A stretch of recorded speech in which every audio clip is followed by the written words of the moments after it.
И здравейте на всички и добре дошли в дългоочаквания клип за края на сезона във Формула 1. Усмихнат съм, щастлив съм, може би разбирате защо, а именно да. Ландо Норис, ето този човек, стана световен шампион. Еми какво повече от това може да се иска. Но първо, преди да започнем и да направим едно ревю на последното състезание, ще има и няколко клипчета, които съм подготвил и една статистика за шампионите. Искам да се уверя, че сте се абонирали. Ако не е така, го направете, защото имам повече гледания отколкото абонати. Затова може наистина да се абонирате. Ако виждате бутон, който е бял, направете го сив. И също така, ударете по един лайк в подкрепа, защото по този начин побеждаваме алгоритъма. Може да хайпнете видеото и да се видим в новата хайп класация, както разбрахте, вече махнаха тренинга. И също така може да натиснете камбанката, за да получавате известия всеки път, когато кача ново видео. Инстаграм и тиктока ми, като цяло социалните мрежи ще бъдат долу в описанието, така че може да отидете и да ме последвате. А сега нека да преминаваме към видеото. Случи се всичко това, което хората очакваха, а именно Ландо Норис да стане световен шампион. Както разгледахме в петък, той имаше най-голям шанс да стане световен шампион. На него му трябваше просто гарантирано да завърши на подиума, на една от три, дали първи, дали втори, дали трети, нямаше абсолютно никакво значение. Той завърши ли на подиума, ставаше шампион. И така и стана. Първо ще си поговорим обаче малко за какво се случи през уикенда и след това директно ще преминем към Ландо. Първо уикенда протече абсолютно нормално, нямаше абсолютно никакви изненади. В първата, във втората и в третата тренировка макларените бяха най-бързите пилоти. Да, заформи се малка битка с мерцедесите, които обаче по-късно останаха без абсолютно никаква скорост и в квалификацията страдаха от този факт. В квалификацията първи завърши Макс, втори завърши Ландо, а трети Оскар. Като другото по-интересно нещо е, че Хамилтън за третото поредно състезание завърши извън топ 10, 16. И трябваше да наваксва, като с идването на състезанието той тръгна с софт. В началото страдаше, но в началото изпревари 3 коли и след това започна да страда с тия гуми. Много хубава стратегия от страна на Ферари с два бокса. Първо да сложи от софт хард и от хард медиум, която в крайна сметка го изведе до 8-то място. Имаше шанс и за 6-та позиция, но не успя да настигне Естебан Окон и Фернандо Алонсо, с които трябваше да се справи. Така, състезанието започна с по-добра реакция на старта от страна на Ландо, но Верстапен побърза и веднага го затвори, за да не може Ландо да мине по идеалната траектория и да вземе първия завой. Оттам се стигна и до нещо, което според мен беше очаквано предвид фона на събитията. Ландо да пропусне Оскар в същата първа обиколка. Шарл Леклер пък направи също много добро състезание. Той натискаше, това може би беше за този сезон най-доброто му състезание, защото той, макар че се качи един път на подиума или два пъти, ще ви излъжа, ще направим и отделно видео, в което ще коментираме целия сезон, така че не се притеснявайте за това. Той тук наистина направи най-доброто си състезание като каране, като темпо през сезона, защото през цялото време се опитваше да настигне Ландо, дори в един момент беше точно зад него, но отново не можа да го изпревари, защото скоростта на Макларена направите и в третия сектор е просто ненадмината. Третия сектор пък беше изцяло територия на Макларен. Плюс това и те работиха много по-добре с гумите. Ландо през цялото време беше абсолютно спокоен, изобщо не се тревожеше за решенията, защото знаеше, че бяха правилни. Състезанието на Оскар пък от друга страна. Много хубава стратегия да започне с хард, защото той по този начин имаше темпото на Верстапен и в един момент Верстапен стана по-бавен от Оскар, но Оскар не успя да го изпревари на пистата и се стигна до това, че чак в 40-та обиколка някъде, Оскар спря в бокса. Да, стратегията му беше дълга. През това време Ландо спря две обиколки след Люклер, за да го покрие, за да не го изпревари. Макс спря обиколка или две по-късно, но като цяло почти всички спряха в бокса, освен Оскар. Така или иначе, главните кантендери за титлата, двама от тях спряха, само той не спря.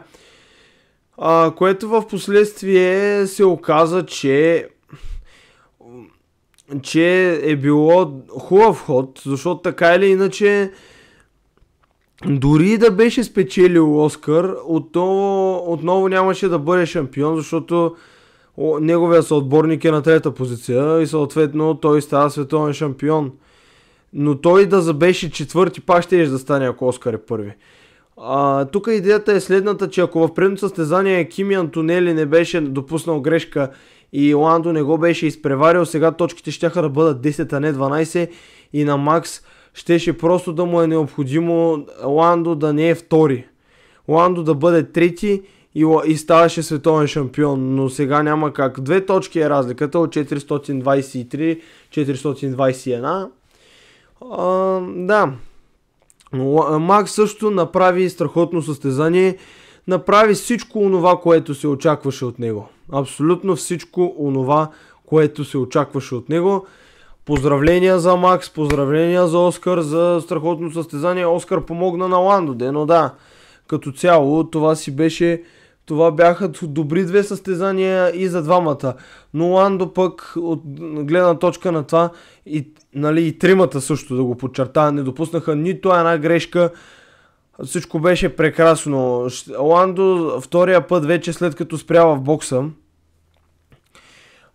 трябваше да се пребори с две коли на една права, защото се върна в трафик, успя да го направи чудесно. Ако се беше върнал пред трафика, той може би щеше да бъде много близко до Макса, защо да не и да го притисне. Изпревари Юки Цунода, като това беше едно от най-дебатираните изпреварвания в Формула 1, в света на Формула 1, поне последните 24 часа, защото имаше съмнения за това, че Ландо е нарушил правилата, но не. Сега ще разгледаме и тази ситуация, макар че мислех да не я анексираме точно нея, но смятам, че е твърде важно това да се случи. Ето самата ситуация.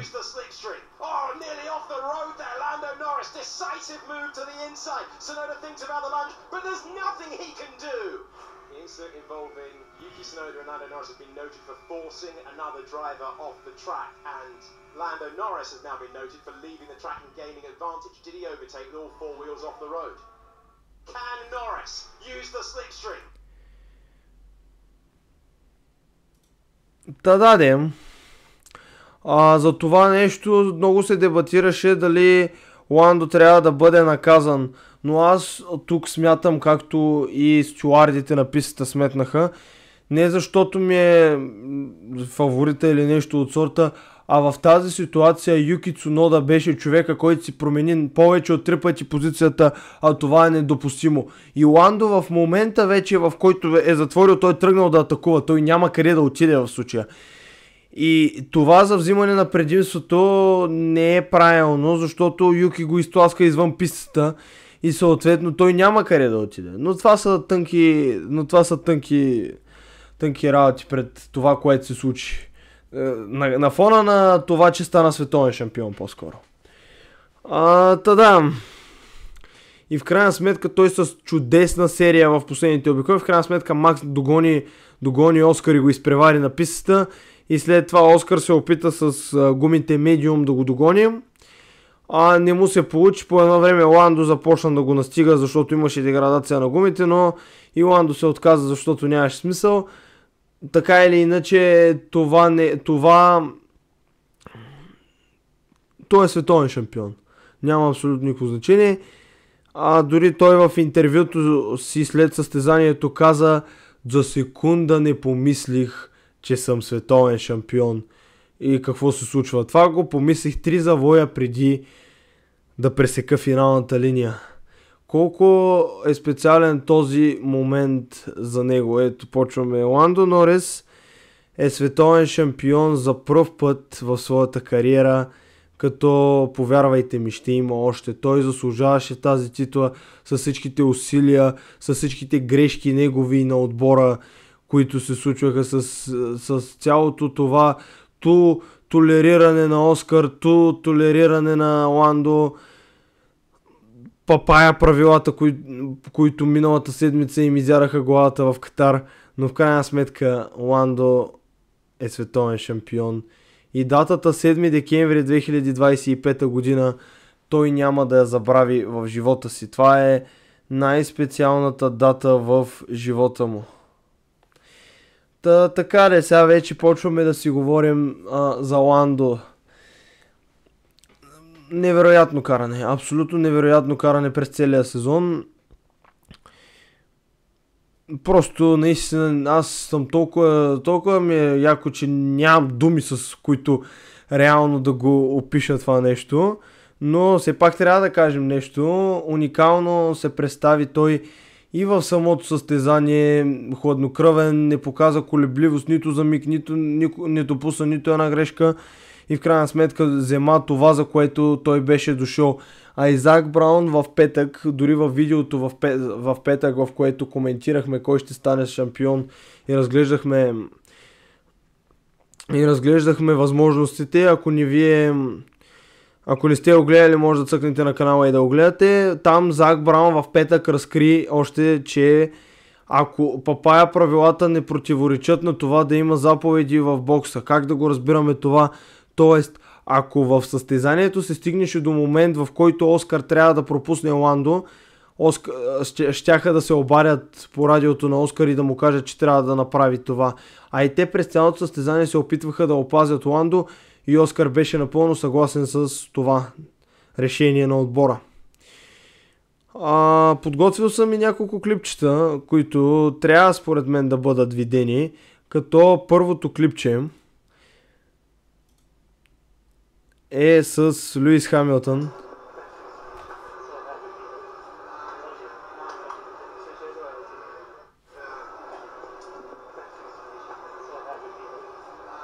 Двама световни шампиони. Няма как Луис да не го поздрави, все пак това, за тези от вас, които не знаят, това е идола на Ландо Норис от детските му години. След малко ще чуете защо и как. Просто невероятно. Невероятно това да те поздрави 7-кратен световен шампион и идола ти е нещо страхотно. Следващото видео, което искам да ви покажа е това. Само секунда, да, ето.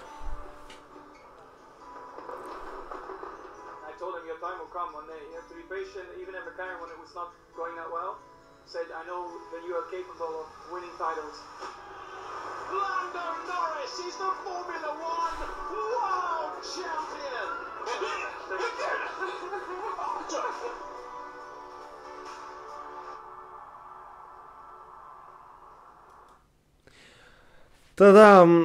Това, което каза миналата година Макс, се избъдна. Респект, абсолютен респект за Макс. Не искам нито един хейт в коментарите по негов адрес. Абсолютно той си заслужава всичко, защото направи нещо страхотно този сезон. Върна се от 104 точки пасив до 2 точки на края на финала, за което искрените ми поздравления заслужава. Това е много красив момент. Той го каза миналата година и те се случиха. Следващото, което искам да покажа е това.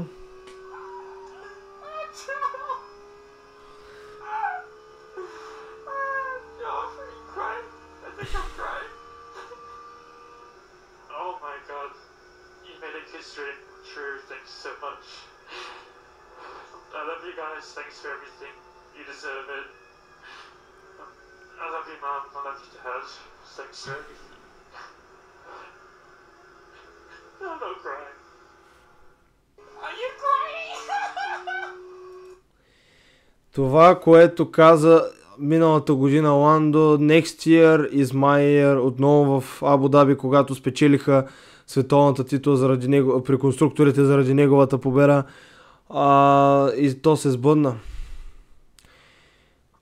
Той е от хората, които... един от най-бързите пилоти във Формула 1, несъмнено.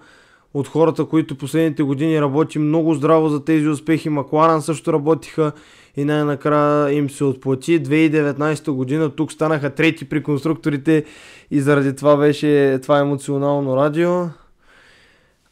Дори Шарл Леклер го беше казал в един от стримовете: Ландо, you can be champion. И то така се случи. И беше един от първите също, които го поздрави за титлата, и това е другото, което искам да ви покажа.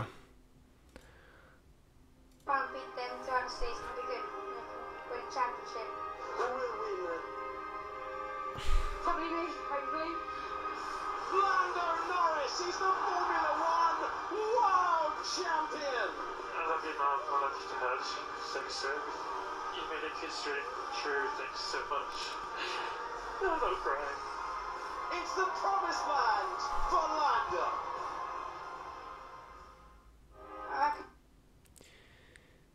Това, което се случи с това 26 годишно момче, което от 6 годишен, както той каза в интервюто си, се бори да спечели, да се състезава най-малкото във Формула 1, а сега и да спечели.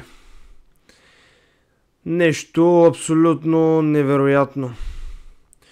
Да спечели световната титла. Той каза: аз бях на 6, когато гледах Формула 1 по телевизията и си казах: и аз мога да го направя.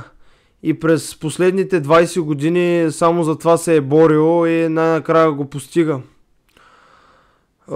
Поздравления за Ландо наистина, но поздравления за всички други, които се бориха. Наистина абсолютен респект. И той влезе в групичката на световните шампиони и кой знае, може би ето го следващия Луис Хамилтън в Формула 1. Наистина. Но ще се радвам за него. Ако видеото ви е харесало, дайте по един лайк, абонирайте се, за да не изпускате клип от този канал. Също така не сете камбанката, за да получите известия всеки път, когато кача ново видео. Линковете към социалните мрежи ще бъдат долу в описанието. И до утре!